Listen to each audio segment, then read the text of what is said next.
Zack Robbins, the trainer, on to the quarterfinals. Zack's still on the front side of the bracket after day one. Is always a good place to be. How are we feeling? I'm feeling very confident. I was honestly a little nervous going into that match. Had a lot of mental things, but just being able to block out and do what I can do is the most important part of wrestling, and just competing to the fullest of my ability, and I believe I did that out there today. He had, Bodie Stanley of I-35 and beat you kind of handily earlier this year.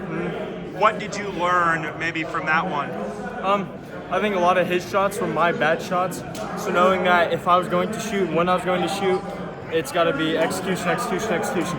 And making sure I get to the things that I know best and not just desperately trying to get things that aren't there. So offensively today, what did your best moves, what'd that look like? Say what? What'd your best moves look like today? Well, honestly, opening up the match with that 7-point move is, you can't take that for granted. That only comes once in a lifetime at the state tournament. So I'm really fortunate, thankful I was able to capitalize on that mistake. And that'd definitely be my best move.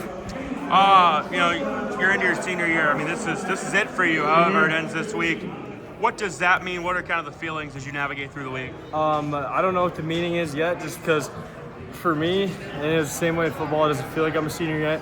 It feels like I'm going to go to class next week and I'm going to have another year wrestling, and I don't think it's quite set in yet, but knowing mentally that this is my last tournament it's a big subconscious weight that sometimes you just need to forget about just wrestling your match. To do what you want the rest of the week, what has to happen?